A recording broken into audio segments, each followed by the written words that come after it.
Ce sont nos 5 déceptions de cette saison de Top 14. Comme chaque année, certains joueurs réalisent des performances en demi-teinte. Et pour cette vidéo, nous avons décidé de les relever. C'est peut-être de ma faute, mais quand j'ai entendu le nom Carbery à Bordeaux, j'étais plus que convaincu. Avec son expérience et le niveau qu'il montrait au Munster, il avait tout pour concurrencer Mathieu Jalibert, malheureusement ce n'est pas arrivé. Malgré de bonnes performances, son apport au groupe bordelais n'était vraiment pas celui attendu par le staff. Attendu comme le nouveau Messi de la mêlée clermontoise, Michael Alatoa n'a pas réussi à s'imposer en Auvergne, en témoin de son temps de jeu. Avec seulement 400 minutes jouées sur sa première saison en Top 14, l'ancien du Leinster n'a pas retrouvé son niveau. On ne pourra quand même pas lui retirer sa très bonne qualité de plaqueur et de soutien offensif.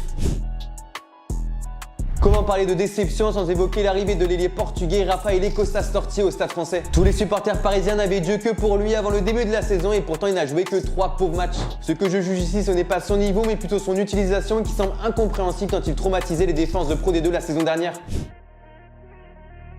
J'avais relevé son transfert sur la rade à la mi-saison, mais je suis forcé de constater que la mayonnaise n'a pas pris. Je ne sais pas si la concurrence présente au début de la saison lui a causé du tort, mais on ne l'aura même pas vu avec le maillot rouge et noir. C'est d'autant plus regrettable quand on voit que le club varois est allé chercher Nonou pour pallier des blessures. Après le départ à contre-cœur de Joris Second, les supporters parisiens voyaient en Louis Carbonel un futur très grand joueur. Cependant, sa première saison dans le club de la capitale relève plus du cauchemar que du rêve qu'il attendait tant. Très peu inspiré dans le jeu et peu aidé par un climat particulier chez les soldats roses, Louis Carbonel devra obligatoirement se reprendre la saison prochaine. Et toi, quel joueur t'a déçu dans ton club? Dis-le moi dans les commentaires et si tu as kiffé, n'hésite pas à t'abonner à Cop Rugby.